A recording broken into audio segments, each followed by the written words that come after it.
Yung isa yon yung sa casino nagtatrabaho. Yung nag-ano ng ID. Nag-ID. Oo, Kasi yung hindi pala sila yun. magkaintindihan ni Bato ni Senador Bato. Akala ni Senador Bato, pinepeke yung ID doon mismo sa casino. Kaya akala niya, yung tinatanong niya, siya yung namemeke.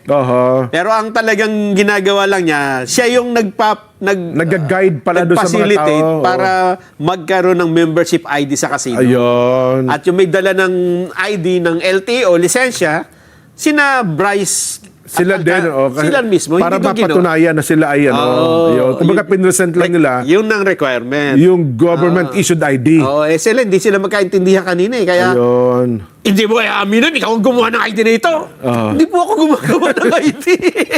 Nag-facilitate siya para magkaroon ng membership ID nung casino. Mukhang siya yung using alias.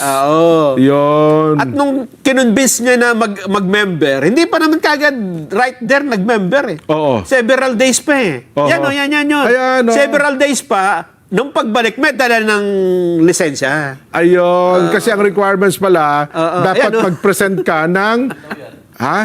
Pakinggan natin. Sige. Hindi sila nagkaintindihan dyan eh. Senador ba to? Pakinggan natin. Kawawa na may mama. Sige nga.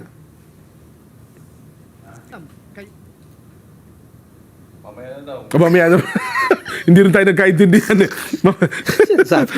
Pero yan ang nangyari, ang kwento. Pakita nyo nila, para kami na Ayan.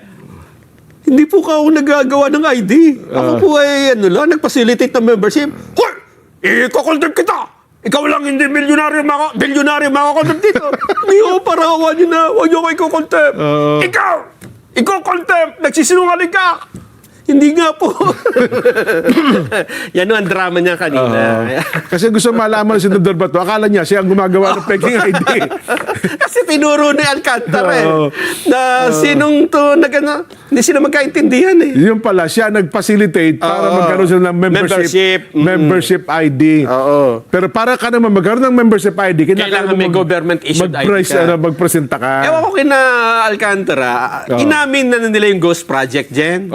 Inamin na nila lahat ng bakit ba yung paggawa ng hindi nila maituro? Yun na diba? nga. Kung saan nila kinuha? Hindi malamang. Nagtataki. Kasi baka yun ang mastermind. na nagpagawa ng ID. Hindi niyo masabi, doon ho kami sa recto nagpagawa eh. Kung sino man doon, hindi namin kilala kasi lahat naman doon nagpapagawa ng kung sino-sino. Hindi mo na kinikilala kung sino nagpagagawa ng ID doon. Kaya Jen, baka contact sila sa LTO na ayaw na nilang idamay pa.